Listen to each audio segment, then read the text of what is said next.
Bom dia, bebês. Provavelmente eu estou invadindo o seu café da manhã de sábado. E se você está tomando aquele café, acredite, eu gostaria dessa xícara de café também. Hoje eu tô aqui para terminar a série Monstros do Ed Gein, a história do Ed Gein, porque eu havia prometido para vocês e promessa é dívida. Eu tô bastante gripada, então se vocês perceberem a voz um pouco estranha, vocês me desculpem, mas eu não podia deixar de gravar para vocês. Afinal de contas, eu sabia que vocês ficam esperando e, claro, eu não ia deixar vocês esperando nessa manhã de sábado. Então, vamos começar aí com a parte 2, né? Com o segundo episódio, já que o primeiro episódio eu contei no primeiro vídeo. Se você não assistiu o primeiro vídeo, vai lá e assiste. Tem algumas explicações que vão ser importantes aqui para o restante da narrativa desse documentário bem complexo.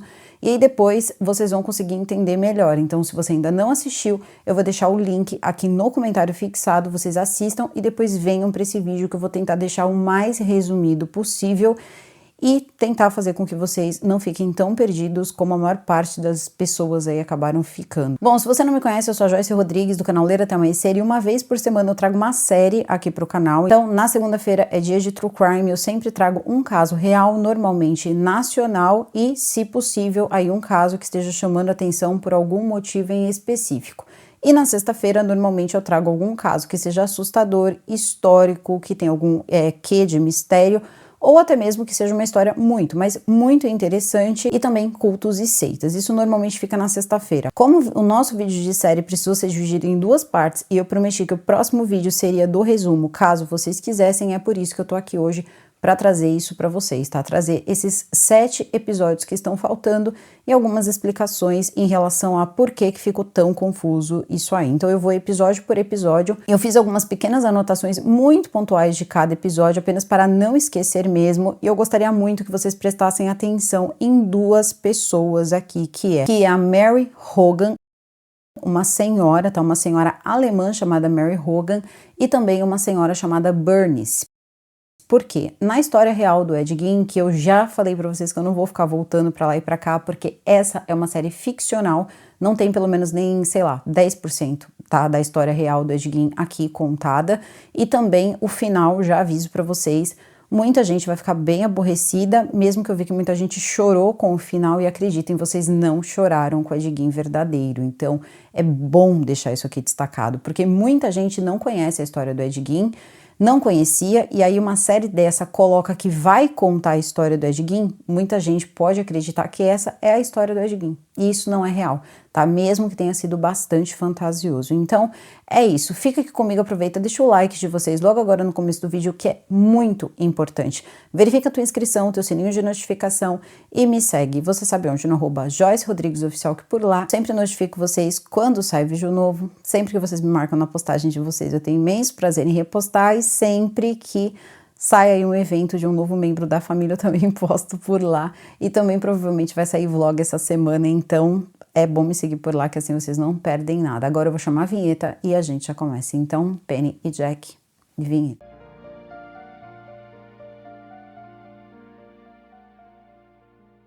Bom, eu terminei no vídeo anterior mencionando como começava o segundo episódio. Começava com uma cena muito estranha, que era o Ed Gein correndo na fazenda, como se ele estivesse querendo chegar na casa dele, igualzinho aquela cena da Noite dos Mortos-Vivos, em que tá todo mundo correndo e o dono da casa tá correndo também para fugir dos zumbis, mas por incrível que pareça, os zumbis são judeus. Todos estão ali de pijama listrado. É uma cena, assim, realmente desnecessária, não precisava daquilo. Tá, teve um impacto visual bacana e é uma coisa muito interessante dessa série, porque dá pra perceber que foi gasto muito dinheiro. E eu não sei se isso me deixa, eu não sei que sentimento isso me gera um sentimento até um pouco ruim. E depois também, no finzinho, eu vou falar um pouco com vocês sobre os problemas reais mesmo dessa série, problemas que podem se tornar até mesmo problemas legais, tá? Em relação a algumas personagens que ele trouxe aqui de uma forma bizarra, que o Ryan Murphy decidiu trazer e que tem histórias super tristes, super pesadas e que ele não deveria ter feito o que fez, tá? Então, assim, também é uma coisa que relacionada a todo o poder, todo o dinheiro que já foi dado a Ryan Murphy e que parece que agora tanto faz pra ele. Ele quer simplesmente colocar tudo e dane-se, se vier um processo, a gente paga. Só que assim, a questão é que você mexe às vezes com o passado de pessoas que muitas vezes saíram bem machucadas desse passado. Sem contar que eu acho que você pode fantasiar bastante, o quanto você quiser, o quanto você achar que você consegue. A questão é que quando você faz isso com as vítimas reais, eu acho que é um total absurdo, principalmente porque essas pessoas também podem ter família ainda com vida, olhar uma situação dessa e de repente não gostar. Mas aí também esse é o meu ponto de vista. E tem mais um ponto também que eu gostaria de colocar, que colocaram nos comentários que eu me comportava como uma puritana, porque eu comentei sobre a questão da nudez, que é muito excessiva nessa terceira temporada de Monstros. A gente sabe que o Ryan Murphy tem essa pegada mesmo desde American Horror Story e, mais uma vez, eu não sou uma puritana. Eu apenas estou dizendo que para contar uma história você não precisa, só porque o seu roteiro é muito ruim, a sua história é muito ruim, colocar um monte de gente sem roupa para ver se consegue prender a audiência. Mas tem muita gente que se sente preso com isso, então, muito bem, eu não sou uma puritana, só simplesmente não é algo que me atrai. E obviamente aqui eu também tô para dar o meu ponto de vista e aceito o seu com total tranquilidade. Mas não sou uma puritana, só tô aqui para fazer um apontamento e eu acredito que muita gente se aborreceu bastante com isso. Então, cada um é cada um. Então, por favor, só respeitem aí a minha opinião, como eu respeito normalmente a de vocês. Então agora eu vou continuar porque, mais uma vez, falando sobre essa questão toda da cena, né, da cena das pessoas de pijama listrado correndo junto com o Ed Gein, primeiro você não entende por que isso tá acontecendo, o que é uma coisa muito chata, porque eles estão correndo, ele tenta entrar na casa dele e ele diz à mãe dele, né, quando ele consegue, tem aquelas pessoas, aqueles zumbis que estão atrás dele. E aí você percebe que, na verdade, ele tá dizendo pra mãe dele que descobriram tudo, conseguiram descobrir tudo, e a mãe dele tá dizendo que ele tá se comportando como um fraco. É toda uma situação que vai, assim como várias outras cenas, ficar totalmente perdido nessa série, assim. Depois disso, já vai passar o Hitchcock, junto também com o que eu entendi ali, é o autor do livro Psicose. Se você não conhece o livro Psicose, eu conheço, tá? Então é o seguinte, o livro Psicose, ele foi um livro que foi escrito e o Hitchcock se interessou pela história. Em nenhum momento foi dito que Psicose foi inspirado em Ed Gein. Não, isso aí veio posteriormente, mas talvez até o autor tenha sim se inspirado, até mesmo pelo tempo. Ali era uma história interessante, talvez ele tenha colocado alguns elementos, mas é em Psicose que a gente vai conhecer o Motel Bates, que a gente vai conhecer o Norman Bates e aquela situação toda do primeiro Psicose. Eu tenho aqui uma resenha do livro do Psicose, enfim, tudo isso acaba se tornando aí fonte para a gente entrar nessa questão toda do Hitchcock, que eu comentei que seria um pouquinho também controverso. Porque o que acontece? Quando eles estão conversando, está o Hitchcock, tá também esse rapaz que provavelmente é o autor, eu não tô falando o nome dele porque eles não falam muito sobre o nome, então aqui eu não vou me arriscar, mas o que eu consegui entender é que ele era o autor que estava negociando os direitos autorais, como eu havia dito no primeiro vídeo. Hitchcock compra os direitos autorais desse livro para que não fosse lançado, para o livro não ser lançado antes dele lançar o filme. Ele de fato coloca a fortuna dele em risco, ele coloca tudo em jogo, isso também não é mostrado na série, o que teria sido bem interessante, porque quando ele decidiu fazer Psicose, ele investiu todo o dinheiro da produção de Psicose saiu do bolso do Hitchcock, então ou dava certo ou ele ia ficar sem esposa e sem dinheiro, e ele colocou sim tudo isso aí, né, à disposição, o dinheiro dele à disposição para gravar Psicose. E quando ele faz isso, ele escolhe um ator, e esse ator, ele existe, ele foi o ator que de fato fez o Norman, aquele Norman do Psicose, preto e branco e aquela coisa toda.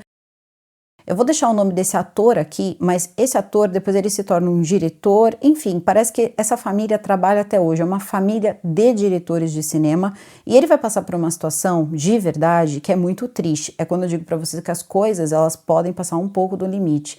Ele, quando ele decide retratar esse homem fazendo Psicose, ele vai tentar contar a história desse rapaz. Só que ele vai fazer de um jeito que é como se de repente o Hitchcock tivesse causado todos os problemas dele, tivesse de repente se aproveitado da condição dele, do que ele estava vivendo, e esse rapaz teve uma vida muito triste, tá? Esse rapaz que vocês estão vendo, todos aí, quando der uma pausa, é porque eu estou colocando uma foto que é importante que vocês vejam. Se vocês não estiverem assistindo, estiverem ouvindo, é uma pausa rápida, então não vai fazer diferença nenhuma na sua vida ou na sua experiência com o vídeo. Esse homem, ele vai interpretar, esse ator, ele interpreta o primeiro ator que interpretou o Norman Bates em Psicose. E o que é mostrado pra gente na série é como era a vida desse ator. Esse ator, ele era gay e ele não queria que as pessoas soubessem disso. Era uma época muito difícil de se lidar com isso, as pessoas não aceitavam, ele já era, assim, um ator que vinha aí de uma família um pouquinho conhecida no ramo do cinema, então o que aconteceu foi que ele tentou reprimir isso a um ponto que ele leva para terapia, então uma situação em que todas as vezes que ele estava intimamente com um homem, ele acabava vomitando. Isso fez com que oferecessem a ele a cura gay. E depois também chegaram a oferecer lobotomia. Então esse foi um homem que passou por diversas situações extremamente difíceis. Ele passou por uma situação desse tipo de cura, para vocês terem uma ideia aí nos anos 60, 70, e depois também tem toda a questão que ele sai, né, dessa cura, teoricamente teria dado certo, ele se casa e depois disso a gente percebe o seguinte: na série vai ser retratado diferente. Na série ele vai continuar sendo como se fosse, entre muitas aspas, um cara enrustido, como se isso aí não tivesse feito efeito nenhum. Eu realmente não sei se isso é verdade, eu só acho que isso são coisas que de repente você não precisava colocar em uma série sobre o Ed Gein. Então, o Hitchcock ele é colocado como se ele tivesse escolhido esse ator porque esse ator tinha problemas com a sua sexualidade. Inclusive, quando ele está conversando com o autor aí do livro, ele fala: eu gostaria de conhecer o verdadeiro Ed Gein, me conta quem é o verdadeiro Ed Gein. E aí, brevemente, ele explica pra gente que ele é um homem que nasceu em 1906, em uma época que a escola, por exemplo, falava sobre assuntos que às vezes eram muito pesados às crianças que estavam ali, que estavam assistindo às aulas, e que ele também gostava muito de uma série de gibis que eram bem, assim, pesadas, e que depois também ele acabava consumindo gibis de crimes e também com muito conteúdo erótico. Bom, os quadrinhos que ele mais gostava chamavam Os Contos do Mar do Sul, e parece que mesmo sendo pesado, era totalmente distribuído e ele era muito assim, ele gostava muito desses quadrinhos, inclusive ele tinha diversos, mesmo não tendo muita condição financeira, mas ele sempre tinha esses quadrinhos. Inclusive falava de crânios e tudo mais, e ele gostava, tá? Mesmo bem novinho, ele gostava. E aí também que esse homem vai dizer que é aí depois que, quando ele tiver um pouco mais velho, vai entrar o fim do segundo grande conflito e ele vai ter contato com o que aconteceu nos campos e que ele vai ser basicamente ali uma pessoa que está replicando os atos de Ilse, aquela mulher que a gente falou no primeiro vídeo. Bom, e eu posso ser totalmente assim enfática em dizer que a confusão toda dessa série vai começar agora. Por quê?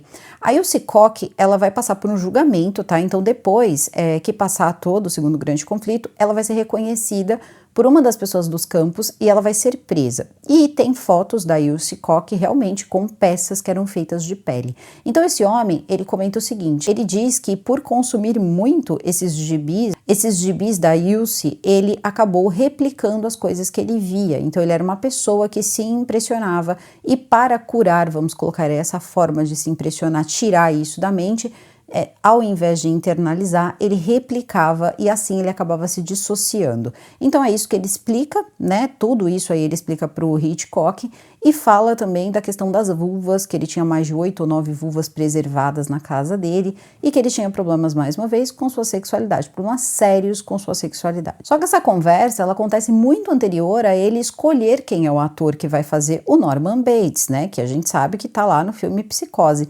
Então ele escolhe esse ator que tinha problemas, que passava por terapia e que depois também vai passar por essa cura bizarra e depois vai ter vários problemas. Ele realmente era um cara que acabava mesmo tendo atos íntimos com homens e que depois ele vomitava, o que fazia muitos terapeutas dizerem que ele era uma pessoa que abominava, que aquilo para ele era monstruoso, então se ele não era um monstro, porque ele continuava praticando tais atos, né? Tais atos que na época eram considerados abomináveis. Eu dei muita risada porque eles acabaram falando fornicação, tá, na série, porque era uma coisa horrível, né, era sodomia, esse tipo de coisa. Então ele vai de fato para essa terapia, só que antes disso, ou pelo menos no curso de tudo isso, ele tá muito empolgado com o papel que ele vai conseguir. E é mais ou menos aí essa época, eu tô com muito medo de falar Norman. Se eu falar Norman, eu estou falando Ed Gein, é porque é um momento que se mistura tanto o Norman com o Ed Gein que até eu fiquei confusa, mas vamos lá. O Ed Gein, ele tá conversando com a mãe dele, que a gente sabe que não tá mais viva, Augusta, e eles estão discutindo sobre a Adeline. porque ele diz que ele quer se casar com a Adeline, ele quer ficar com a Adeline, e parece que as coisas ali estavam tentando, né, estava se engatilhando com a Adeline. Só que até esse momento, a Adeline parecia ser uma moça apenas que tinha ali uma certa curiosidade em relação a crimes reais, cenas de crimes reais. Inclusive, ela já tinha falado que ela gostaria de trabalhar em Nova York com um homem que fotografava, assim, cenas. Inclusive, tinha livros dele fotografando essas cenas. Só que o que vai resultar dessa viagem para Nova York não era o que ela estava esperando, só que isso vai acontecer um pouquinho lá na frente. Por enquanto, ela vai mostrar também aí um lado dela totalmente diferente, porque é como se com o Ed ela tivesse uma relação limpa, uma relação assim, vamos colocar, ela entendesse ele de uma forma até delicada, tá? Ela conseguia entender as faltas que ele tinha, vamos colocar essa coisa mais intelectual, que ele era assim um pouco mais atrasado, e ela realmente ela acabava passando ali pano para tudo isso e parecia gostar genuinamente dele, parecia que isso não importava para ela. Só que aí ele começou a demonstrar certos sentimentos por ela, que visivelmente ali era amor. Então você vê o cara que todo mundo diz que era extremamente recluso, que a mãe proibia de fazer diversas coisas, só que esse cara ele tá passeando, ele toma milkshake, como eu comentei com vocês ali na primeira temporada, ele passeia com pessoas, ele também trabalhou de babá, e essa cena vai ser muito dramatizada na série, mas de fato o verdadeiro Ed Gein trabalhou sim como babá, e não tem nada que diga que ele foi desrespeitoso com os meninos que ele tomava conta. Pelo contrário, ele só contava histórias que eram muito fortes e acabava assustando esses meninos, e alguns ali depois não queriam mais ficar com ele. Mas ele teria trabalhado sim de babá. Só que na série as coisas elas vão para outro nível. Quando ele começa a acelerar as coisas com a Adeline, ele diz que ele quer se casar com ela. E a Adeline também vai mostrar para ele o que acontece quase tudo que ao mesmo tempo. Ela mostra para ele a foto de uma mulher chamada Christina Jorgensen. A Christina Jorgensen, ela mostra justamente a foto da Christina já totalmente transicionada de homem para mulher, e mostra também uma foto de como era a Christina antes, como se ela quisesse mostrar para ele que era possível você deixar de ser homem e se tornar uma mulher. E ela diz, né, ela fala que as pessoas estão dizendo que isso se chama trans, né? Isso se chama uma mulher trans. Então é quando você começa a ter contato com esses termos também que ainda nem tinham sido inventados. É o caso, por exemplo, do assassino em série, que também não tinha sido inventado ainda, e a gente vai falar um pouco disso mais pra frente. Ela mostra essa foto para ele e assim, ela coloca várias minhocas na cabeça dele, porque ele começa a achar aquilo fascinante. De repente, aquele homem se tornou uma mulher e tinha toda aquela questão que era levantada sobre a sexualidade dele. Em contrapartida, a gente está vendo o ator lutando com as questões dele, né, essas questões que ele vai passar por toda essa terapia, vai ser uma coisa bem traumática, só que depois ele vai se casar. Então, assim, ele já estava noivo, ele vai fazer o papel. E quando esse papel ele sair de fato, a gente vai perceber que o Hitchcock fez tanta coisa com ele, é como se o Hitchcock tivesse se aproveitado dessa questão dele ser um gay que não aceitava, na verdade, a sua própria sexualidade, tentou mudar isso, mas que também isso ajudaria a ele ser um Ed Gein melhor ou um Norman melhor, como se de repente isso fosse fazer qualquer diferença para a história. E também tinha a questão em que o Hitchcock teria levado, de fato, esse rapaz que estava com uma psique bem abalada ali naquele momento, ele estava passando por essas questões todas da vida íntima dele, e ele leva esse rapaz até a casa, a verdadeira casa do Ed Gein, onde tinha todas as coisas lá, as coisas que ele fazia com peles e várias coisas, e isso acabou perturbando muito a cabeça dele. Inclusive, ele tinha um namorado, e esse namorado disse o seguinte pra ele, disse, olha, se eu fosse você, eu não aceitava esse papel, porque esse papel vai mudar você pra sempre. E ele acaba aceitando o papel, porque ele disse que o que o Sr. Hitchcock pedia, ele tinha que fazer. Então, a cena, ela começa a se unir, a vida do Ed se liga à vida do Norman, vamos chamar assim, né, vamos chamar o ator agora de Norman, porque é o seguinte, ele vai até um bar, e vai tirar a vida da primeira pessoa que, de verdade, ele foi acusado de ter tirado a vida, que era uma mulher chamada Mary Hogan. E a Mary, ela era dona de um bar, e nesse bar ela era uma mulher alemã, que fazia lembrar muito a mãe dele, que também era uma mulher alemã. Inclusive ele comenta isso com ela, ele diz que as duas são do mesmo povo, né, que as duas eram alemãs, e ela diz para ele que ele estava sozinho, e ele diz que sim. Ela falou, eu achei que você estava com a Adeline. Ele disse que não estava com a Adeline naquela noite. Então ela oferece para ele algumas garotas que ela conheceu na juventude. Então assim, dando a entender também que a Mary Hogan era uma mulher que tinha de repente ligações com garotas de programa. Então ele diz que não é isso que ele quer e ela meio que dá assim meio que uma abertura para ele dizer: "Não, então fica comigo".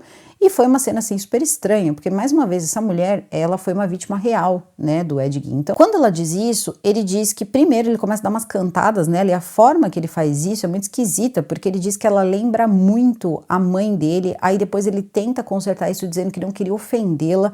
Ela fica um pouco aborrecida e ele diz que precisa lavar as mãos.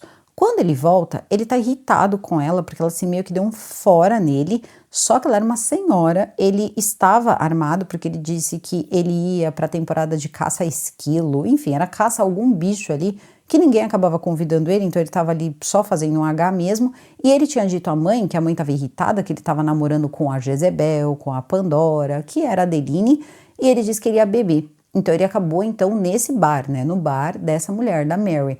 E a Mary tá ali, né, ali mexendo nas bebidas dela e ele com a cerveja dele, até que ele sai do banheiro, né, mais uma vez. Quando ele sai do banheiro, tem toda uma festa acontecendo. Uma festa da Ilse. A Ilse está lá, ele cumprimenta o marido da Ilse, a Ilse grita com ele dizendo que ele não é ninguém para falar com o marido dela de igual para igual, ele era uma pessoa importante e começa o escândalo ali. E assim, é uma festa que está acontecendo, é uma festa nazi. E ele simplesmente ali no meio disso vai tirar a vida da Mary com um disparo na cabeça. Depois disso, ele tá puxando a Mary e a Mary tinha cabelos ruivos. Nesse mesmo momento que a gente tá olhando o cabelo, a gente já percebe que alguém tá vestindo uma peruca, tá colocando a peruca. E quando a gente presta atenção, na verdade, quem tava pondo essa peruca era o ator que ia fazer o Norman no cinema com Hitchcock. Ele estava todo vestido de mulher e o namorado dele acha aquilo bizarro porque diz que não entende porque ele está fazendo isso e ele diz que precisa se acostumar com as roupas de mulher, porque afinal de contas ele ia precisar usar bastante e teria sido uma coisa que o senhor Hitchcock teria pedido a ele. É nesse momento então que o namorado fala de todos os problemas dele, que ele deveria levar aquilo para terapia, fala do papel dele, mas enfim, ele não escuta, leva para frente. A experiência do Hitchcock era uma experiência quase sádica, ele sabia que ele estava torturando a mente daquele homem, que ele estava colocando aquele homem em uma situação terrível de olhar aquela casa, aquelas coisas todas e, enfim, mexeu com a cabeça dele e o que aparentava pra gente é que era justamente isso que o Hitchcock queria. E é aí que vem as cenas dos filmes, porque vão ter as cenas que eles estão gravando, mas também terão as cenas em que o Hitchcock, ele está, por exemplo, observando, porque isso era uma fama que o Hitchcock tinha, de observar mulheres nos sets de filmagem, tá? Parece que ele era um pouco tarado, e essas coisas aí eram bem ruins aí do lado do Hitchcock. E aí o que acontecia? Quando o Hitchcock estava olhando alguma coisa por uma fresta, e apareciam os olhos dele, ele estava vendo as garotas e essas garotas acabavam se transformando na Adeline e ao mesmo tempo quem estava vendo era ali o Ed Gein. Então você nunca sabe se o que a pessoa está vendo é o Hitchcock que está vendo ou se é o Ed Gein que está vendo. É uma situação assim super desagradável. E ele estava assistindo justamente o Ed Gein, a mãe da Adeline, dizendo que ela não ia ficar com o Ed Gein, dizendo ali um monte de coisa, dizendo que ele era uma pessoa problemática, que eles mal conheciam a família, e ele saiu de lá muito chateado. Só que depois disso, a Adeline sai daquele lugar com uma mala, então ela vai morar na casa do Ed Gein, que é uma coisa assim super estranha, e a gente vai percebendo aos poucos que ela vai compactuando com todas as coisas que ele está fazendo. Ele roubava túmulos, ele estava fazendo sim móveis, ela vai sim presenciar alguns móveis ali que estavam sendo feitos com pele. Ela também tinha ido conhecer a mãe dele, que provavelmente já estava cheirando mal, porque já estava morta há bastante tempo. Ele mantinha ela sentada numa cadeira e na cabeça dele ela estava viva. Mas a Adeline não, a Adeline sabia, começou a falar com ela, não respondia. O cheiro provavelmente estava forte e ela não disse nada, ela só disse que a mãe não quis falar com ela. Depois disso, ele disse que a mãe vai ter que aceitá-la de qualquer maneira. Então essa questão toda da mãe estar viva ou não já não fazia muita diferença para ela. Ela já era uma pessoa assim que ela estava enganando muito bem, mas depois a gente vai perceber que ela era uma pessoa que de alguma forma ela também estava usando a psique ali, mexendo com a psique também do Ed Gein, como se já não fosse aí, né, mexida o suficiente. E aí mostra a situação do cinema no dia da estreia do filme, que foi um verdadeiro fuzuê, porque muita gente passou mal. Então tem uma mulher que tá grávida, ela tá passando mal durante o filme, Psicose, né, na parte principalmente da banheira, e por incrível que pareça, gente, a parte da banheira é uma coisa horrível, porque a moça, primeiro que a moça é a Adeline, e a gente sabe que é apenas ali um golpe que acontece, mas nessa cena não, são diversos golpes, é uma coisa assim totalmente exagerada, e quando você olha quem está desferindo esses golpes é o Ed Gein. Então o Ed Gein está vestindo a roupa do personagem, né, tá vestindo a roupa do Norman Bates, usando tudo aquilo, e tem momentos em que o próprio rapaz, ele que faz o Norman Bates, está na casa e ele se sente o próprio Ed Gein, porque ele se sente com as roupas da mãe do Ed Gein. Não entende, naquele momento você acha que ele de fato tirou a vida da Adeline, até porque ela foi para casa dele, então você fica, meu Deus, o que é verdade aqui? E não, na verdade é só uma forma de jogar pra gente que não, o Hitchcock realmente estava se inspirando totalmente, é como se o Hitchcock estivesse enxergando naquele ator o Ed Gein. Só que até você chegar a essa conclusão, tudo fica muito confuso de verdade. Bom, quando essa cena acaba, mais uma vez, assim, as coisas elas basicamente se perdem totalmente, não aparece mais esse ator por um bom tempo e só vai aparecer o ator lá na frente, quando eles estiverem falando para o Hitchcock que o cinema tinha mudado, que depois do filme o cinema mudou e que as pessoas queriam uma coisa agora, né, as empresas que estavam patrocinando os filmes e tal, enfim, as empresas que eu digo são as produtoras de filme, elas queriam filmes que eles estavam chamando de terror sexual, que era basicamente um gênero que o Hitchcock, querendo ou não, teria fundado. Então diversos filmes são lançados com essa temática, então você começa a ver pessoas com menos roupa e diversas coisas assim. E o Hitchcock, ele assiste a um desses filmes e ele comenta com a esposa dele que não tem mais jeito, o que aconteceu já aconteceu, que o filme dele causou tudo aquilo, criou esse novo gênero e o que foi feito não podia ser mais desfeito. Em contrapartida, você tá vendo também o ator entrando com um homem no cinema e depois deles assistirem o filme, eles estão no hotel e ele está com o cara tá lá, né, com a boca naquilo e, sinceramente, ele já tinha terminado a terapia, então ele diz, inclusive, que deu certo. E aí também você percebe que o que deu certo é que depois que o ato termina, ele não vomita mais, mas depois daquilo ele está basicamente com uma mulher vestida de noiva, então você entende que ele se casou. Tá? Então, assim, mexeu, querendo ou não, com a vida de pessoas que existem, de pessoas que passaram por essa situação toda. Realmente, acho que não tinha a menor necessidade e, mais uma vez, sempre fazendo uma crítica. Então, o cinema se tornou o que é em relação a vários assuntos, principalmente a filmes de terror, porque existiu o Ed Gein, porque as pessoas, enfim, o filme dele, né, o filme Psicose mudou totalmente o cinema e mudou para pior, né, e a gente percebe isso ao longo da série porque, basicamente, é o que todas as pessoas que estão tendo contato com a história ou que tentam fazer um filme, como vai ser o caso do diretor de O Massacre da Serra Elétrica, que ele vai começar a fantasiar a história do Ed Gein, e isso o Ed Gein já, né, nem estava, mas já tinha sido preso, mas ele começa a fantasiar a história do Ed Gein, a Serra Elétrica, um cara que usava peles no rosto, e aí você percebe que, assim, ele também tá fantasiando um cara que, sinceramente, ninguém sabe se ele tinha máscara de pele. Tudo isso ainda na história real ali fica muito na imaginação. E não é a pior parte, não, eu tô contando no fundo as partes mais leves, porque tem um momento, por exemplo, que ele decide pedir a Adeline em casamento, isso o Ed Gein. Depois que ele vê aquelas fotos da Christine, ele diz que tem uma surpresa para ela na sexta-feira, e essa surpresa é um pedido de casamento. E o anel de casamento saiu de uma pessoa que estava enterrada. Ele vai lá, tira o anel e dá a Adeline, só que eles estão no cemitério, ele pede ela em casamento em um cemitério, muito próximo à lápide da mãe dele, da Augusta, e aí o que acontece é que ela começa meio que ali um ato ali meio íntimo ali com ele, pelo menos inicia, só que ele não consegue, porque quando ele tá lá, né, meio que assim querendo, ele olha e tá a lápide da mãe dele ali, aquilo tira ele do foco, E também ele comenta que o anel tinha ficado um pouco grande no dedo dela, porque a mulher que ele tirou, ela tinha o dedo maior. Então fica muito claro que ele tirou aquilo de uma pessoa que não estava viva. E aí a gente não percebe, mas assim, ela basicamente não se importa. Tá? Ela não se importa.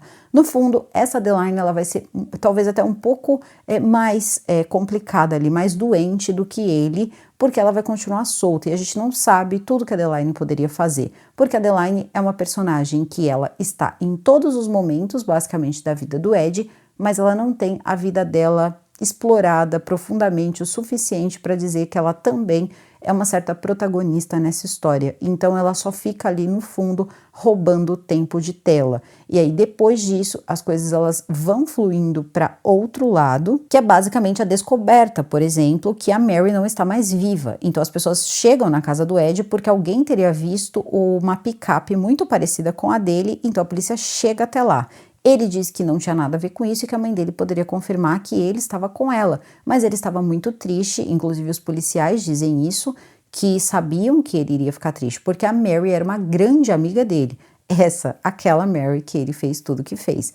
E aí tudo bem, a situação fica, ele se mostra muito cínico, né, e aí a gente não sabe se ele tá sendo cínico, se ele de fato não lembra, porque depois vai ter tudo um polígrafo, enfim, ele parece muito surpreso, mas depois que a polícia vai embora, ele também parece muito aliviado. Então, assim, tem esse jogo sempre, tá? Você nunca sabe se ele realmente não lembra ou se realmente, quando ele se livra, ele fica aliviado, como foi o caso do irmão dele. Bom, e se vocês pensam que a Adeline, ela vai ficar só ali com o Ed, vocês estão muito enganados. Ela dá todas ali as aberturas possíveis e dizendo que sabe, por exemplo, que ele a vigia, porque ele tinha um lance de ficar olhando ela, colocar o sutiã, porque tudo termina com nudez, tudo termina com ele vestindo lingeries e fazendo performances, como eu disse para vocês, normalmente a gente conhece os personagens dessa série sem figurino. Então depois do que acontece no cemitério, que ele não consegue consumar o ato e tudo mais, ela diz para ele que ela não entendia por que isso acontecia, e ele dizia que a mãe dele teria dito para ele nunca ter filhos, que ele nunca espalhasse a semente dele. Então ela diz que ele precisava curar os problemas familiares dele. É quando ela vai levar ele para ser babá. A babá de 2 pequeninos estava muito doente, ela tinha ficado com poliomielite e ela ficou com sérias sequelas por causa da poliomielite e ele passa ali um dia como babá, passa um dia dele sendo babá ali daqueles 2. E o que aconteceu era um menino e uma menina. Ele começa tomando conta deles em casa, na casa, né, dos pais, dos meninos, e depois ele leva os meninos para casa dele. Só que já estava num ponto que o Ed, ele já tinha tigelas, por exemplo, feitas de crânio. Ele já tinha diversas coisas ali que eram muito mórbidas. Ele aparece até mesmo com uma cabeça e ele finge tudo que é um jogo de mágica. Só que eles saem de lá apavorados. E quando eles chegam na casa dos pais, eles começam a gritar. Os pais fazem um escândalo danado porque ele teria tirado os meninos de lá. E os meninos não querem mais ficar com ele. Só que a babá deles acaba voltando. Ela teve poliomielite, ela ficou com um problema de locomoção na perna, mas ela retorna. E os meninos gostavam muito dela. Só que ele encara isso como se isso tivesse sido assim, uma afronta pessoal. Ele diz que ela atrapalhou ali a cura familiar dele. Então ele vai começar a perseguir essa babá até que um dia ele encontra ela e leva ela para casa. Ele vai fazer diversas coisas, claro, pegar a lingerie dela, vestir a lingerie dela, isso aí é de praxe, tá? Isso aí eu nem vou ficar repetindo, afinal de contas eu sou uma puritana. E o que se segue é que ele simplesmente vai lá e vai mumificar a mulher. Ele passa cola e enfaixa o corpo dela, ela vira uma múmia, tá? Como uma múmia, totalmente ali mumificada. E aí a Adeline vai encontrá-la, tá? A Adeline vai ver que ela está mumificada, vai ver que é uma pessoa e tudo vai indicar ali que ela vai ficar apavorada, ela vai sair gritando, vai querer falar com a mãe dela, só que a mãe dela não tá em casa. E é nessa hora também que ela vai conversar com o Ed e ela vai falar pro Ed que ela sabia de tudo e que inclusive ela sabia que ele roubava as lingeries dela e dá até mesmo o nome da loja que ela costumava repor as lingeries dela. Então você já vai percebendo que tudo que ela tá fazendo parece que é inocente, mas não é. Desde as fotos dos campos, depois a foto da Christine, todos os gibis que ela deu da Ilse para ele, tudo era uma forma também de dar uma estimulada nele, como se ele precisasse também de pessoas que estimulassem. Eu acho isso absurdo, mas tudo bem, porque na história nada estimulou ele ali, tá? Dizem, inclusive, que a mãe dele era uma mulher puritana, muito religiosa, porém, não existe nada que diga que ela era uma mulher abusiva. Pelo contrário, o pai dele era um homem bêbado e se presume que ele era um cara abusivo, mas também não se tem referência sobre isso. É uma situação complicada. Inclusive, o pai vai surgir também em um dos episódios e você vai ver ele muito rapidamente. Ele aparece, ele tá bêbado. A Augusta encontra ele, então o tempo vai para frente, vai para trás, se mistura com filmes e é por isso que essa série fica difícil. E o pai tá caído ali. Pai, um homem muito simples, mas ele estava bêbado. E a Augusta coloca ele para fora e diz que se ele tá sujo, ele tem que ficar no celeiro e é um escândalo total. Ele bate nela, ela bate nele. E aí depois ela diz para o Ed que vai ser a última vez que eles vão ter que lidar com isso e os dois saem comemorando. Então, teoricamente, como ela sempre se refere ao pai como uma pessoa que se foi, dá a entender que ela pode ter sim dado cabo ali do pai deles, pelo menos foi o que eu entendi. Passa ele indo para o celeiro e depois disso nunca mais, ele passa a não ter mais pai.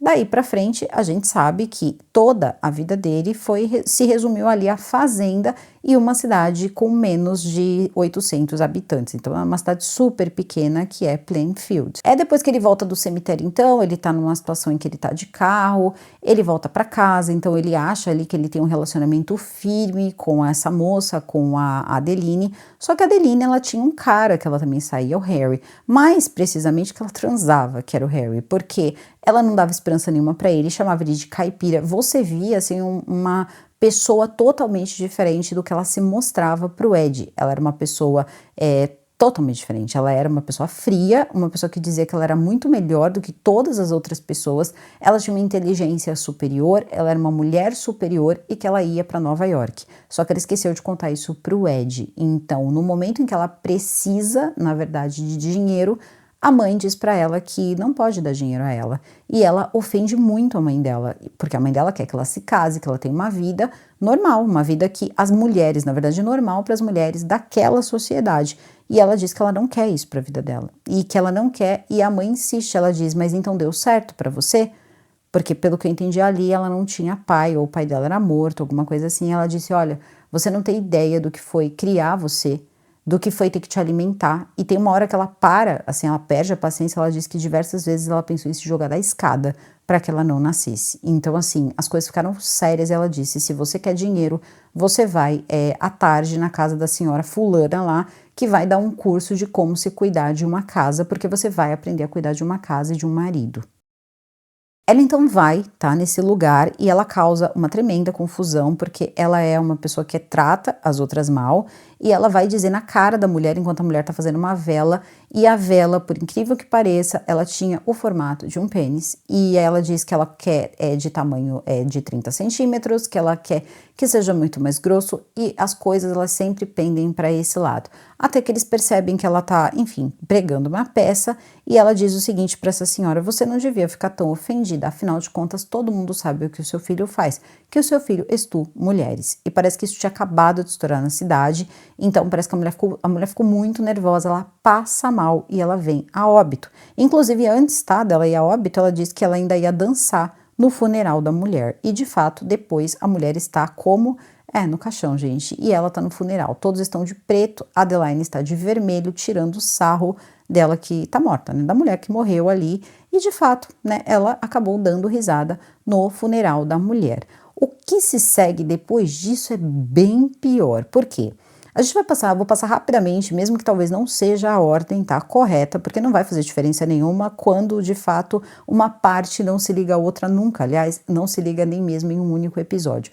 O que acontece é que a gente vai também ter uma noção de como nasce a ideia de fazer o Massacre da Serra Elétrica, que é quando o diretor, ele tem ideia da história do Ed, ele conhece a história do Ed, e um dia ele estava em uma fila e ele começa a imaginar uma pessoa com uma serra elétrica, porque ele tá meio irritado, daí pra frente ele cria o roteiro e começa a discutir com o amigo um jeito de fazer o filme, e começa a fazer essa máscara de pele, porque ele começa a contar a história do Ed, dizendo que o Ed tinha várias máscaras de pele e a gente já percebe como as coisas elas vão aumentando. E aí também que a gente vai ver uma cena que a cena é uma das cenas, na minha opinião, mais grotescas, que é quando o Ed começa a dançar com roupas de pele, né? Ele tem peito ali, tudo certinho, com peles, e é uma cena horrível, só que também vamos ter uma cena em que ele vai encontrar dois homens que estão perdidos e que ele vai utilizar a serra elétrica.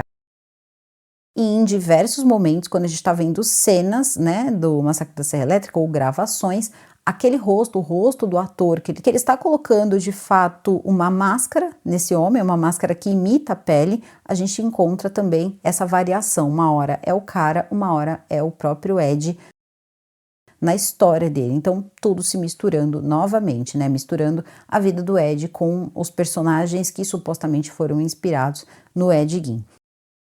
Depois disso, o filme vai, enfim, à frente e as coisas dão certo. E aí, mais uma vez, eles dizem, né, que assim como Hitchcock dizia que a sociedade descobriu que os monstros somos nós, ele diz que ele iria dar aos americanos o que eles mereciam, o tipo de filme que eles mereciam, com o tipo de conteúdo que merecia. E esse era o Massacre da Serra Elétrica. Bom, então passando aí essa parte, ele estava bem assim chateado com a Adeline, porque a Adeline depois disso, ela sai com ele, os dois se encontram, ela dá mais gibis, tá? Gibis da Ilse, e ela sabia que isso deixava ele excitado. E o que acontece é que ela diz para ele que ela vai para Nova York. Então a gente vai para casa, porque a gente precisa consumar o nosso casamento, consumar a nossa união, já que eu vou ter que visitar você em Nova York. E aí, na hora que isso aí acontece, né, eles estão indo, estão chegando na casa, ela diz, para, porque eu não quero que isso aconteça.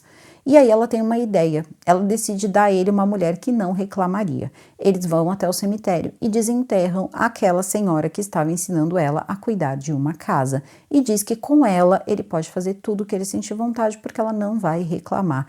Não precisamos falar o nome disso, né? Mas ele vai sim, várias e várias vezes ali ter momentos íntimos com essa mulher. Essa mulher até um ponto que vai começar a cheirar muito mal. Então ele vai pegar perfume e vai começar a usar. Tá, ele vai lá, olha o gibi da Ilse, ou pega ali um quadro de gibi da Ilse, fantasia aquilo, e tem uma hora que o próprio corpo da mulher vira a Ilse e a coisa toda fica muito louca, até que de repente a gente percebe que as coisas com a Adeline estão indo muito mal em Nova York. Primeiro, ela era arrogante, ela chegou lá sem dinheiro e ela achou que as portas se abririam, ela conseguiria um emprego com o fotógrafo de cena de crime, o cara achou ela extremamente arrogante. E ela mostra umas fotos, porque todas as coisas grotescas que o Ed fazia, ela tirava foto, compactuando para se aproveitar, porque ela queria fotografar para poder apresentar para esse cara. Só que o cara disse que as fotografias eram horríveis e que ninguém faria aquilo com o corpo. E na verdade o Ed tinha feito. Só que acontece que ele diz que ela era maluca e não quis ela perto. Então ela sinceramente sai de lá. Inclusive ele diz que ela na verdade, ela é tratada na verdade como uma garota de programa por ele. Ela sai de lá muito brava.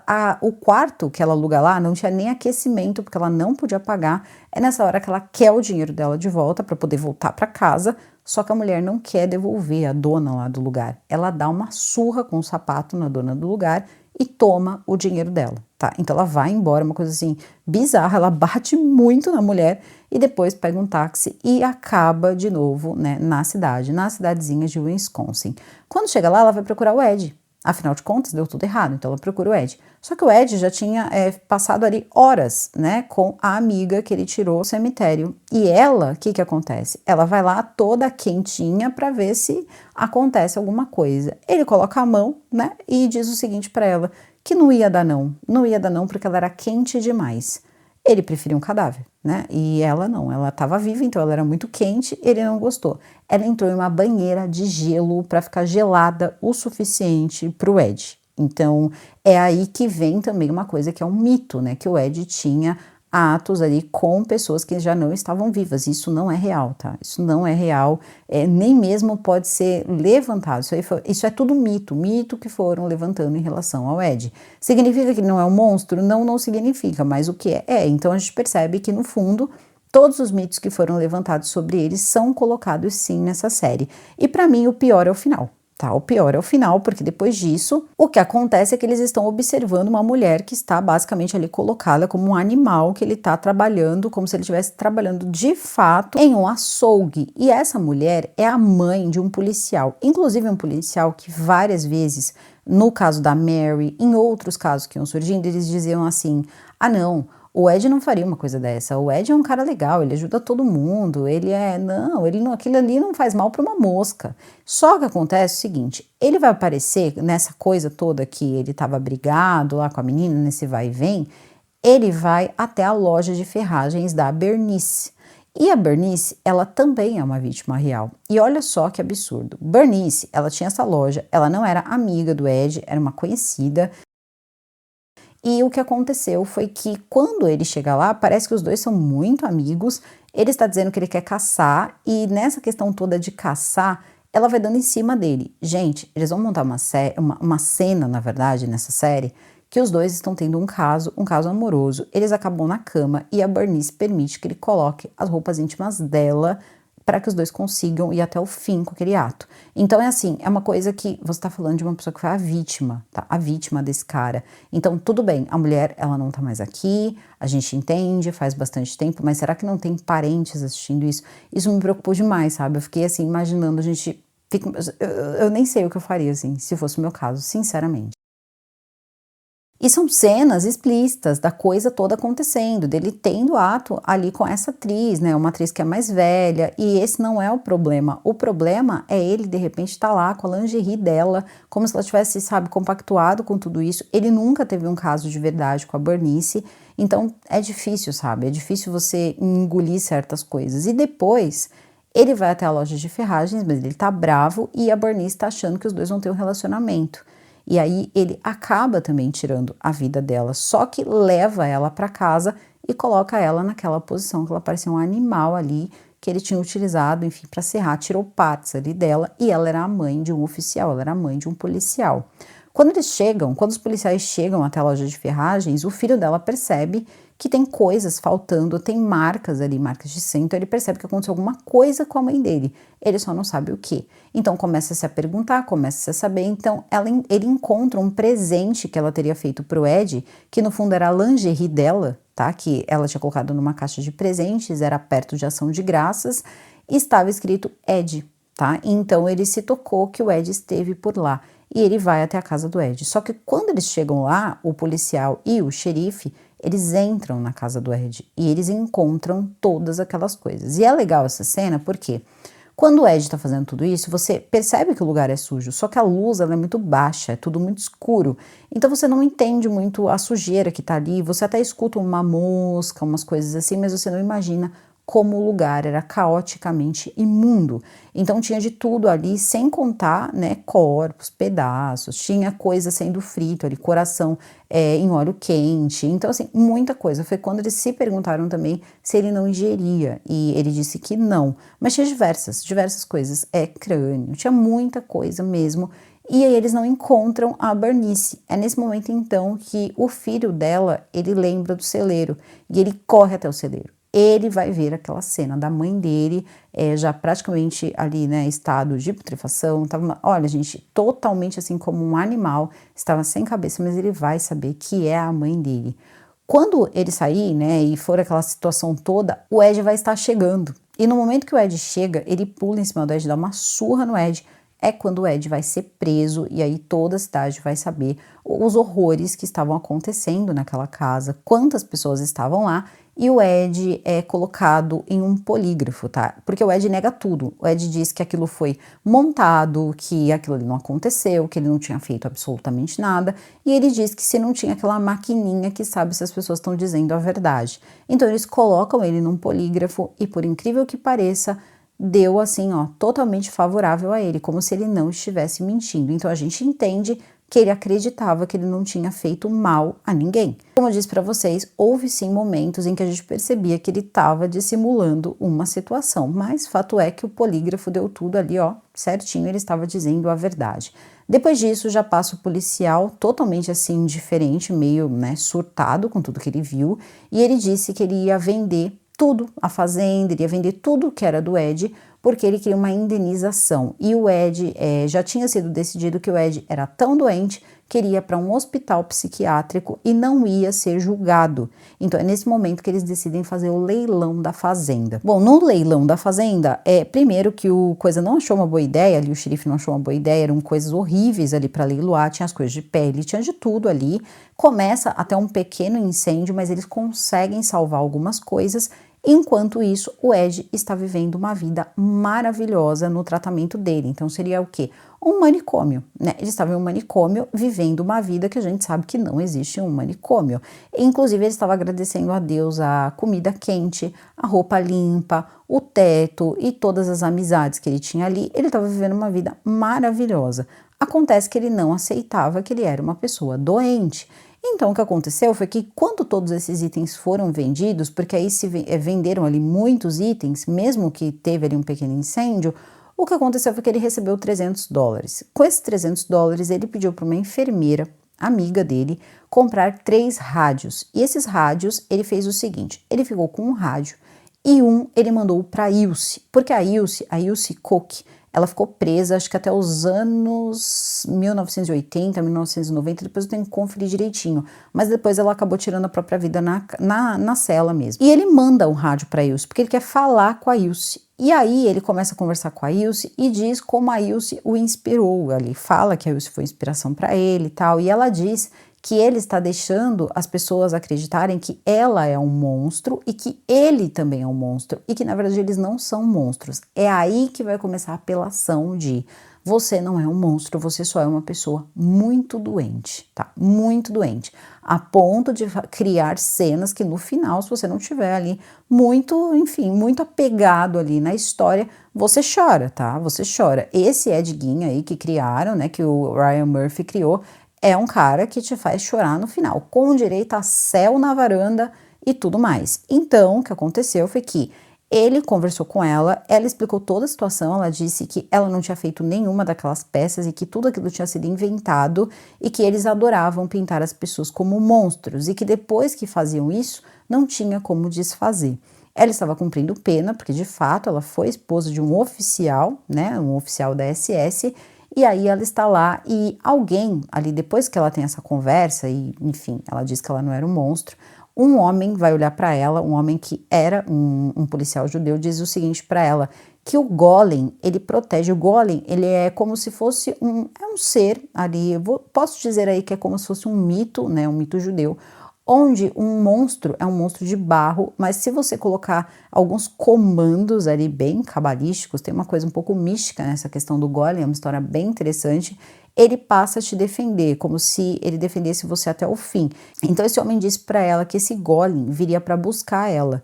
Ela começa a ficar tão apavorada, mas tão apavorada que o golem viesse buscar, que ela mesma tira a própria vida. E aí também tinha uma história que ela teria engravidado de um oficial e que o bebê dela tinha sido retirado dela, e isso aconteceu de verdade, mas teoricamente ela teria tirado a vida dela com essa fantasia aí de que ela teria encontrado esse homem falou do golem, e por isso ela ficou muito apavorada e acabou indo de base. E aí eu deixo claro o seguinte, ele não estava imaginando isso, não tinha gibi sobre isso, ninguém falou sobre isso, e ele estava em uma instituição psiquiátrica. Então, como ele poderia ter imaginado essas cenas da Ilse?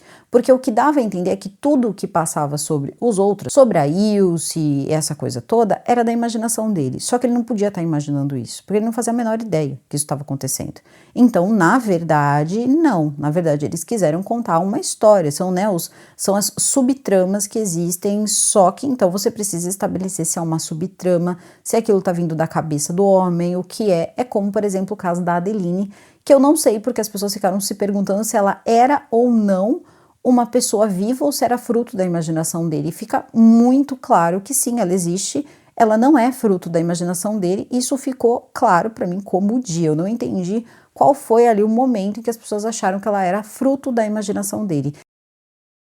Inclusive, isso, ele falou inclusive com ela quando ele já estava bem medicado, tendo muita noção da realidade, ela vai surgir no hospital. Mas aí a gente já chega nessa parte, vocês vão entender que não tem motivo para acreditar que ela não existe.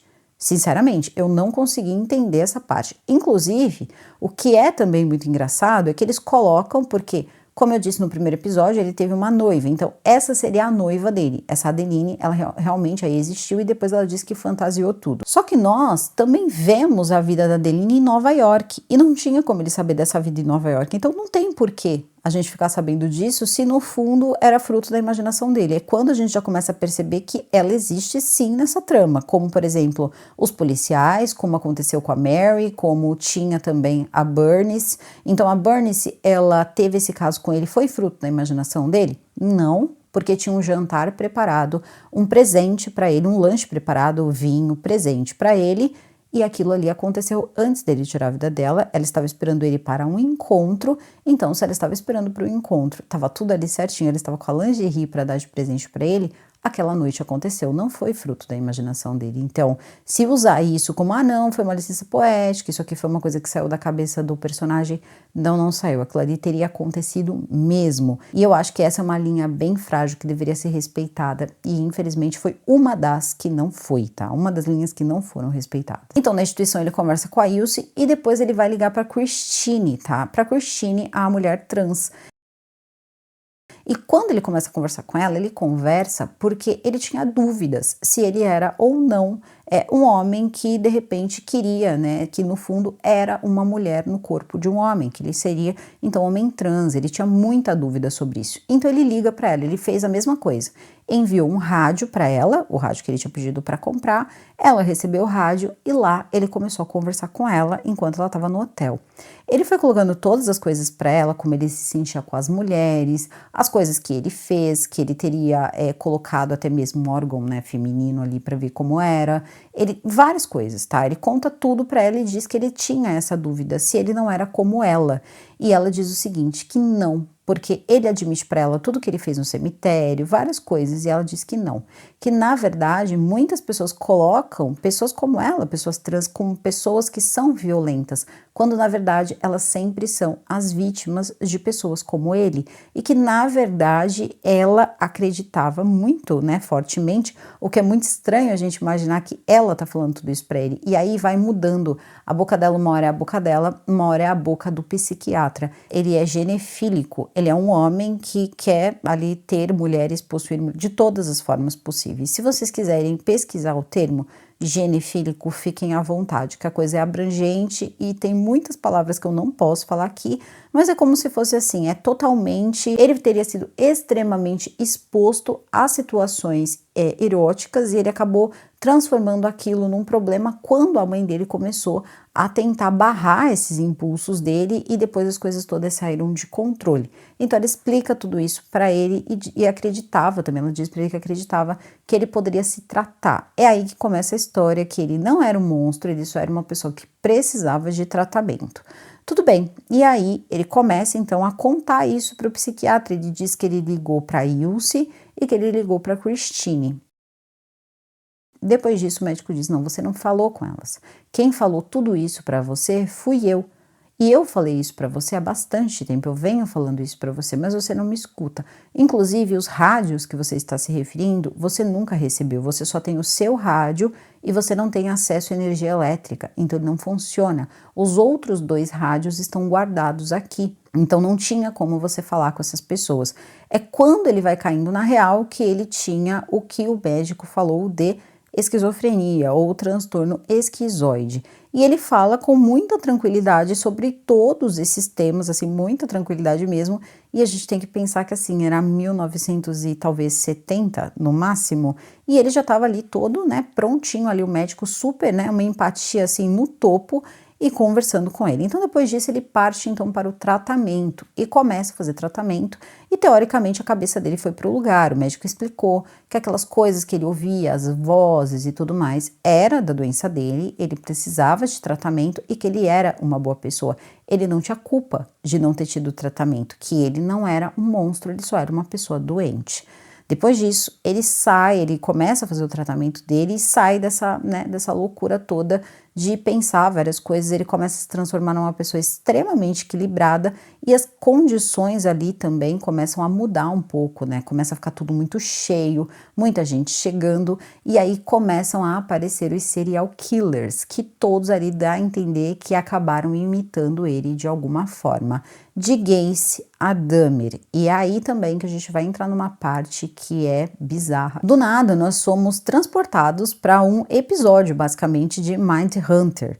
E aí eu me lembrei daqueles episódios de Supernatural, que do nada era aqueles episódios que era de, sei lá, parecia coisa de comédia e você não entendia muita coisa e tudo era uma pegadinha, parecia uma pegadinha de verdade.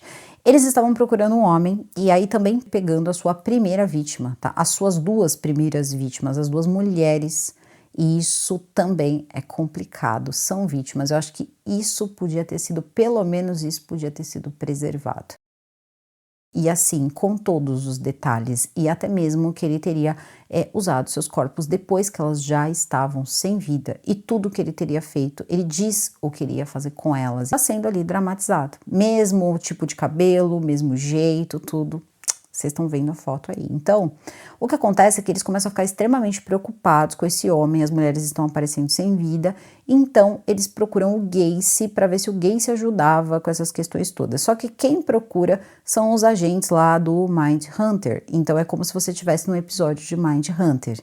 E aí de Mindhunter eles percebem, né, que o Gacy está falando muito do Ed Gein, inclusive dizendo que se inspirou no Ed Gein e falando diversas outras obscenidades que eu não vou falar aqui. E aí chegando então, né, no QG deles ali, ele comenta com a médica que eles estavam conversando com ele e que ele mencionou muitas vezes o Ed Gein. O Gacy teria mencionado o Ed Gein e ela diz então que eles deveriam falar com o Ed Gein. É aí, então, que eles acabam conhecendo o Ed Gein. O Ed Gein começa, então, a falar, né? Eles dizem que ele não estava em muita condição de falar, mas ele diz que não, que ele estava, e na verdade ele estava bem mesmo, estava lúcido, né? Estava bem.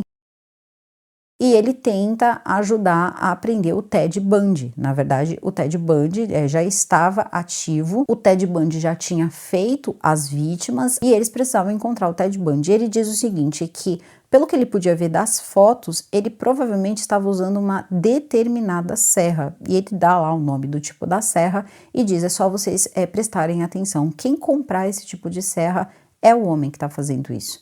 E aí eles ficaram meio assim, prestaram atenção. Até que um dia, ele recebia muita ligação aí na série de pessoas que estavam presas, né, de outros assassinos que se inspiraram nele para poder fazer alguma coisa. Inclusive tinha um homem na cadeia que também se entendia como mulher e ele vai mandar uma carta, tá, pro Gein. Ele vai mandar uma carta e vai contar, vai falar sobre o Ted Bundy.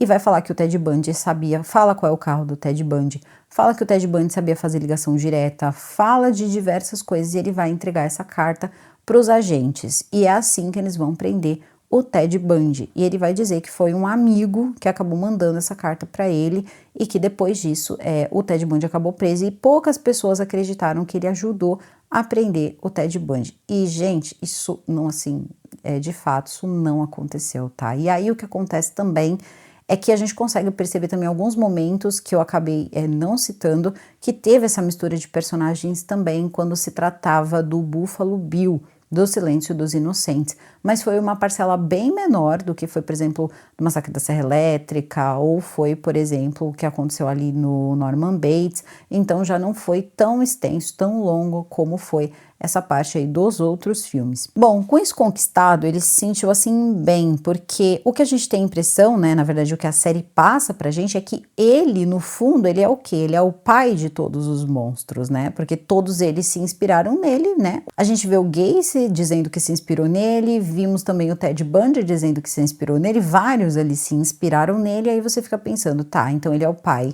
dos serial killers, dos filmes de terror e de toda essa coisa, né, dessa vontade que as pessoas têm de conhecer esse gênero e quanto pior, melhor. E assim, né, as coisas foram funcionando. E ao mesmo tempo, eles querem que a gente sinta pena dele. A série quer mostrar pra gente que ele, na verdade, era só um homem extremamente doente, que foi totalmente injustiçado pela sociedade, que teve uma vida difícil com a mãe, uma vida onde ele passou por diversos tipos de situações que são consideradas abusivas e que tudo isso ajudou a criar a mentalidade ali, os gatilhos para que a doença dele acabasse também aparecendo e que ele se tornasse quem ele acabou se tornando. E que lá, por exemplo, onde ele tinha tratamento, ele estava num bom lugar, ele era uma boa pessoa, ele não era um monstro. E aí ele estava feliz com a vida que ele estava levando, as coisas pareciam boas, até que um dia ele descobre, ele começa a ter muito cansaço, começa a ter febre. E no primeiro dia que ele teve uma febre, ele estava em um lugar que era um corredor, e aquela coisa bem mesmo, Ryan Murphy, com aquelas, né, aquela situação toda de dança, luz e enfermeira dançando, junto com um monte de serial killer também dançando, e ele, né, numa cadeira, passando por aquelas pessoas e tal. E depois ele acaba acordando. Depois disso, eles descobrem, a gente percebe que estava doente, porque alguém levou ao médico, porque o médico disse à enfermeira, que era amiga dele, que ele estava doente. Essa enfermeira então conta para ele que ele estava com câncer no pulmão. Depois disso, ela também diz que não tem mais como fazer o tratamento, porque já estava em estágio 4 e que ele tinha no máximo 2 meses de vida.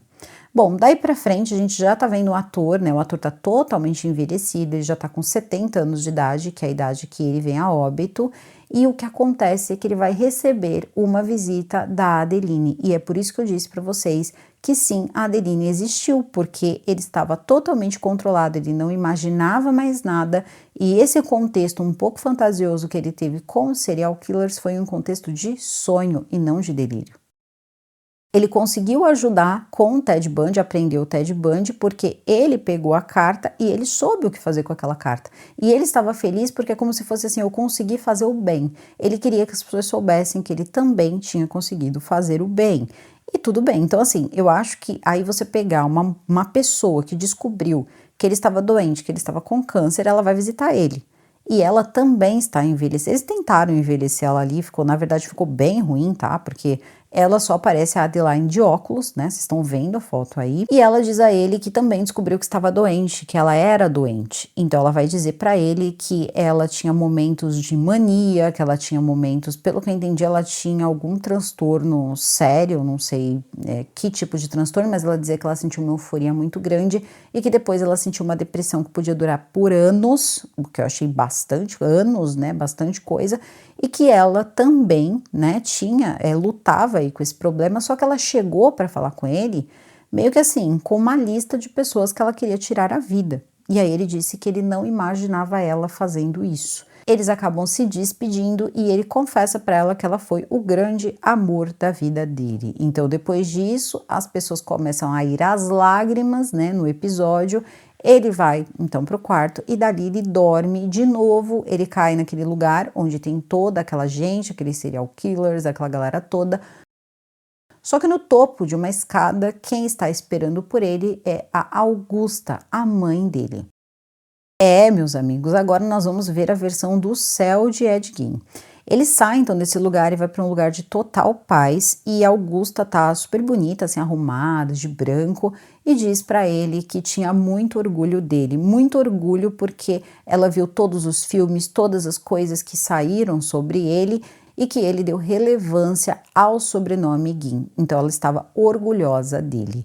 Ele fica super feliz, passa momentos em que eu não sei se ele tá lembrando ou se passou a acontecer depois daquele momento que ela penteando o cabelo dele, parece lembranças de quando os dois viviam juntos e ela parecia muito carinhosa, aquela coisa toda, e depois disso a gente entendeu que ele faleceu. Tudo bem, ele falece e aí aparece o túmulo dele. Essa parte do túmulo é uma parte interessante porque a gente percebe que é bem à frente, né, bem ali à frente no tempo, e tinha uns garotos ali que vão acabar tentando roubar o túmulo dele. E quando eles puxam o túmulo, ele vai ver uma sombra ali, como se fosse um fantasma, e esse fantasma era o Leatherface, era o cara da serra elétrica. Esse menino vai ficar desesperado, vai ser enfim, um total caos, ele vai se transformando ali em outras coisas, até que depois a gente percebe que é o Ed.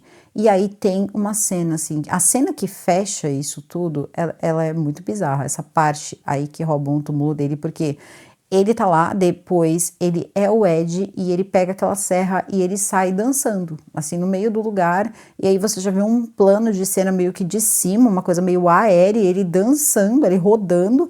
Eu falei, meu Deus, mas o que é isso? Depois disso também passa, né, que seria assim, vamos colocar aí o final mesmo, é ele com a mãe dele sentados em um banco, como se fosse ali na fazenda, tá tudo muito claro, parece tudo muito bem, e ela olha para ele e fala aquela frase: Ed, só uma mãe para amar você. Então terminou, né, do jeito basicamente ali que também terminam as coisas com ela, né, que a vida dela também termina, que é dizendo que só uma mãe é capaz de amá-lo e ele está bem, muito bem, obrigado, no colo praticamente da mãe, ali juntinho com a mãe dele, e tudo termina extremamente bem. E é assim que termina essa série. E a gente não pode negar que foi uma série extremamente desrespeitosa em vários sentidos. Isso não é chover no molhado. E se a gente perceber que essas pessoas que começaram ali com um American Horror Story, pessoas que começaram ali de baixo, ganharam uma notoriedade muito boa, simplesmente estão lá criticando tudo que eles estão fazendo. Inclusive, é interessante a gente perceber que usaram a palavra terror sexual quando falaram do Hitchcock, porque no fundo quem fez isso foi o próprio Ryan Murphy, foi o que ele fez, tá? A coisa toda, ela é exatamente isso. Eu diria ainda mais, tá? Além desses dois, também é uma comédia, porque tudo acaba virando uma palhaçada do mais absoluto nada e dá vontade de você rir mesmo. Só que as cenas são muito bizarras, então você fica entre o bizarro, a nudez e a risada. Então seria basicamente isso.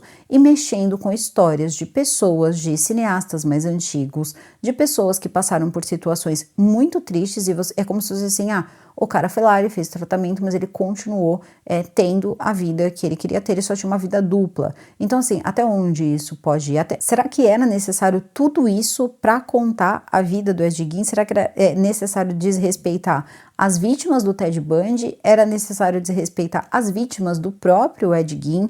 Era necessário desrespeitar a história de cineastas ali, de pessoas, de atores e coisas muito íntimas, muito, sabe, ali pessoais daquela pessoa? Não sei, eu não sei se isso não pode até ter um desdobramento legal, tá? Porque isso aí pode sim virar um processo, a gente não sabe até onde isso pode ofender as pessoas, pode ofender pessoas que estão vivas ainda, ou até mesmo parentes, aí parentes dessas vítimas, porque não foi de nenhum tipo de respeito, principalmente com quem foi vítima mesmo. Porque primeiro que na série, assim, são muitas as vítimas dele, o que não é real, tá? Não configura realidade. Ali eles conseguiram confirmar 2 pessoas, e foi justamente essas 2 mulheres, a Mary e a Bernice, onde ele fez a maior estripulia. Tá? Onde teve para Mary aquela festa, onde tinha a Ilse, tinha o pessoal da SS, e depois também, quando foi com a Bernice, teve toda essa situação em que eles tiveram um caso, tiveram uma noite, ele vestiu as lingeries dela, uma coisa assim completamente absurda, sabe, que não tinha a menor necessidade, mas tá tudo bem, ele tá seguro e o ano que vem teremos Lizzie Borden. E é aí que eu fiquei me perguntando, quando eles disseram que ia trazer a série da Lizzie Borden, eu fiquei muito feliz.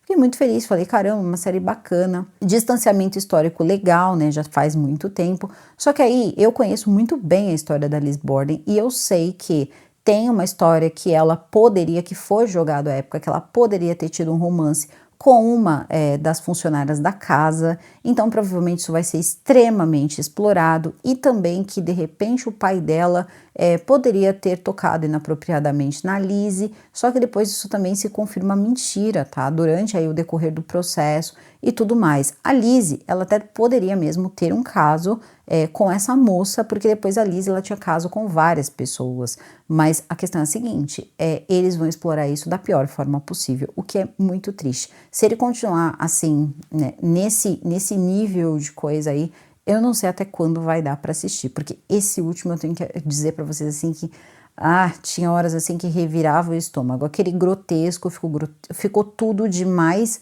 nada conversava com nada, nada marcava o suficiente para você dizer assim, nossa, foi uma cena pesada, mas foi uma cena muito bacana. Não, para mim, assim, não teve essa cena, realmente é uma série que, eu não sei, assim, eu nunca imaginei que essa série Monstros, que começou com um Dahmer, poderia virar isso. Dahmer já não foi perfeito, já teve toda ali uma passadinha de pano, mas as outras ali que se seguiram, Monstros ali contando a história dos Menendez, e essa foram bem complexas. Agora, essa conseguiu passar, na minha opinião, todos os limites, e os meus parabéns para o Charles Hannon, porque realmente ele salvou a série, tá? A interpretação dele maravilhosa, foi tudo incrível, só que ninguém tem culpa se dão um roteiro horrível, uma história horrível, e sinceramente eu acho que, não sei, devem ter pago muito bem um cachê aí para o cara fazer esse papel, porque é o tipo de papel que marca marca mais do que toda a quantidade de lingerie que esse ator teve que vestir durante essa série. E eu não tenho nenhum problema dele estar de lingerie. A questão é, precisa, do jeito que ele alega que todos nós fomos dessensibilizados, né, pelas coisas que esses homens fazem, e que realmente tem uma galera aí que gosta desses caras, enfim, tem fãs, né, esses caras têm fãs, e isso é certo? De jeito nenhum, claro que não, e eu sou contra até mesmo, nossa, quanto eu falei dos filmes da Suzane, que eu achava uma tremenda romantização e que como isso era perigoso. Então assim, isso não é novo, tá? Isso não é novo, o que ele tá falando realmente tem, né, o seu motivo de ser falado. Existe sim uma romantização muitas vezes, mas ele fez essa romantização. Muita gente foi levada às lágrimas no último episódio. E o Ed Gein, de fato, ele era um homem, ele até poderia ser doente, só que assim, as pessoas podem também pensar, de repente, que uma pessoa que tem um transtorno esquizoide, ele faz tudo o que o Ed faz. Isso não é verdade, tá? Então assim, isso também é uma coisa muito complexa, sabe? De você colocar tudo junto, de repente no mesmo pacote. As coisas que ele fazia eram coisas horríveis. Ele violava túmulos, ele pegava pedaços de pele, teve coisas que ele não fez e colocaram, teve coisas que ele fez e que as coisas não aconteceram como aconteceu ali na série, mas eu acho que foi uma mistura muito grande, quando eu acho que esse tempo poderia ter sido utilizado para explicar melhor ali, principalmente com o médico, tudo mais que acontecia com ele, além do transtorno esquizoide, além das questões dele como mulher. Eu acho que isso poderia ter sido explorado, mas de verdade, sabe? De uma forma honesta, de repente a única parte honesta ali em relação à série, e de repente a pessoa sair pelo menos com uma boa informação sobre essa parte mais psíquica do Ed. Eu acho que isso teria sido bem mais interessante, mas é aquilo, né? Toda a grande investimento é dele, ele fez como ele quis, e eu acredito que ele deva ter ficado bem satisfeito com o trabalho dele. Provavelmente teve muita gente que amou. Eu sinceramente não fui uma dessas pessoas, mas eu prometi que ia trazer para vocês e trouxe, tá? Trouxe aí todas as partes para vocês, mas trouxe de uma forma resumida, porque tem partes que nem tem como trazer para vocês, porque é só uma jogada de cena, uma troca ali, tem um personagem fictício teoricamente ali inspirado nele, onde de repente vira ele, então é tudo muito confuso. Se você for contar assim, sem toda a questão gráfica, então eu decidi trazer dessa forma, porque assim vocês entendem o que aconteceu com a série, e que no final das contas, muita coisa foi contada, pouca coisa se ligou, e nós ainda não sabemos a história do Ed Gein, pelo menos não a fundo como a gente lê ali, né? Monstros, a história de Ed Gein. Então, e agora é com vocês, coloquem aqui nos comentários o que vocês acham sobre tudo isso, se vocês assistiram, se vocês foram lá assistir a série, se vocês entenderam onde eu queria chegar e por que eu fiquei tão, assim, chateada no primeiro episódio quando eu assisti. Eu também tava com a expectativa alta, eu costumava gostar muito do trabalho do Ryan Murphy, eu não sei o que tá acontecendo com ele, mas eu espero que isso passe pelo menos até Lizzie Borden, porque se continuar assim, realmente não vai dar mais para continuar, porque essa foi bem ruim e as críticas negativas não param de chegar, não é apenas uma única visão. Assisto, pouca coisa me impressiona, não vou negar, mas essa às vezes dava até um enjoo de estômago, sinceramente. Então eu vou ficando por aqui, o vídeo fica por aqui. Coloque aqui nos comentários se vocês gostaram de alguma forma. Pode também dar os seus apontamentos e completar, caso tenha ficado alguma percepção, alguma parte que eu não tenha comentado aqui e você tenha percebido. Fiquem à vontade aqui nos comentários e eu fico muito feliz de ter entregue essa série para vocês. Eu vou ficando por aqui, o vídeo fica por aqui. Eu desejo a todos vocês um excelente final de semana. Super beijo e até o próximo vídeo. Fui!